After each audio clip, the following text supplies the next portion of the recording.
Hey again, coffee nerds. Now, if you are anything like me and you drink a lot of coffee at home, and I'm sure you do, you must be familiar with buying your coffee in whole beans. Okay, so this is whole beans of coffee, and if you do, you will definitely know about grinding coffee at home. And so that is what this video today is going to be all about.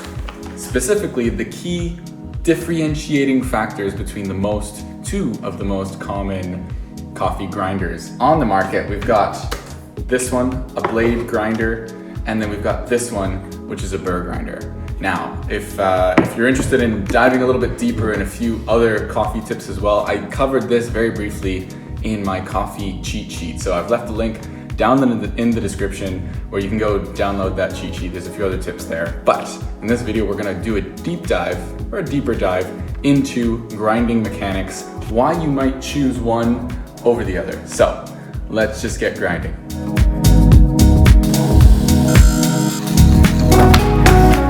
Before we get into talking too much about coffee, let's grab a few household items that you might find lying around the house, something that you probably have already, and they are the typical blender. So this is your blade grinder. As you can see, the blades essentially are exactly the same. And then we've got your pepper shaker, right? This is basically the same construction as the Burr grinder, and it allows you to change the size of the pepper grounds. And so I decided to grab these two specifically. One has to be, as you can tell, one has to be electric essentially, because you need that amount of energy, you need that power to grind up, or in this case, blend up, things for juices, for smoothies, maybe some soups. Whereas this, not very often do we see electric pepper grinders or pepper shakers. And so this can obviously be done by hand. And so that's why I chose this electric blade grinder. It has to be electric in order to get the power to slice up your beans. And then also this hand-powered coffee grinder. Of course, you can get electric Burr grinders too, but I just wanted to use these two as a way to demonstrate the mechanics and why they are so different. But let's dive into the coffee now, and I want to discuss the primary components, the two primary components that make these devices grind coffee, and those are blades versus burrs. So when it comes to blades in your blade grinder, they essentially just spin around and cut or chop your coffee into smaller and smaller pieces. You can choose to leave it in there for a shorter amount of time, longer amount of time, but that's essentially it. Okay, so now the question that I get asked quite often is, what are burrs?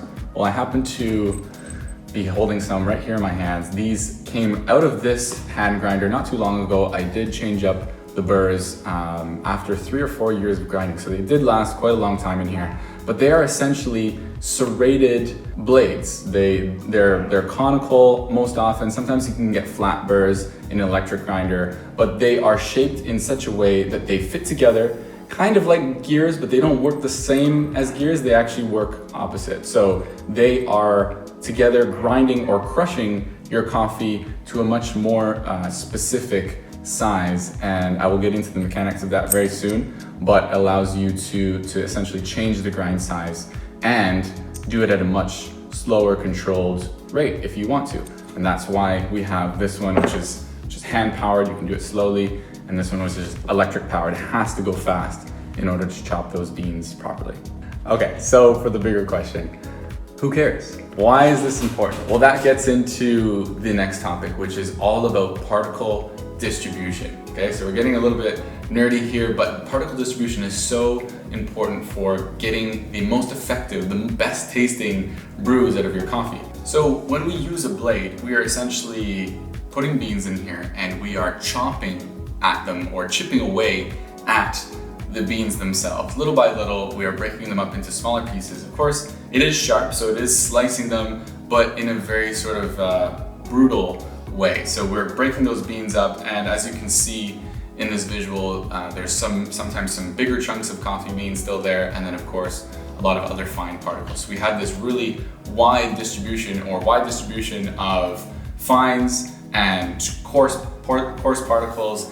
And when it comes to a Burr grinder, what we're essentially saying is, you know, the old carpenter's phrase, measure twice and cut once. What we're doing is we're putting coffee in the top, and then we are grinding it, just as I demonstrated with these burrs. They're acting together, they're very close together but not touching, and then it is coming out the other side and ending up in here. So once the burrs touch it, once they finish with the bean, they don't touch it again.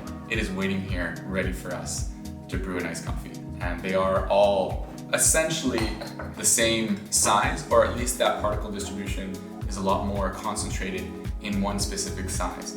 And so why is that important? Because with coffee, it's not like sugar, for example, where you're taking sugar, you're putting it with water, it's dissolving, and as long as all of it gets dissolved, it's sugar water. There's not much more to it.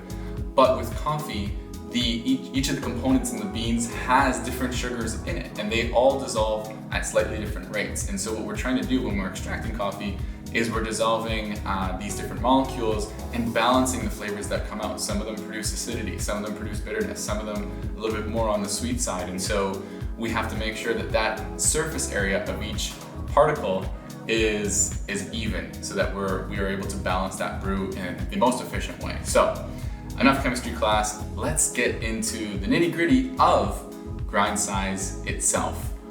We know why it's important to have even grind size, but what about changing the grind size? That is something that with this, you can do to a degree, but as you saw earlier, it's harder to get that consistency, and it's harder to decide which grind size you want and achieve that. What if you're brewing with different methods at home? Maybe sometimes with a French press, which tends to go well with a slightly coarser grind size, or all the way to espresso, which definitely needs a much finer grind and much more fine adjustment to get the perfect extraction.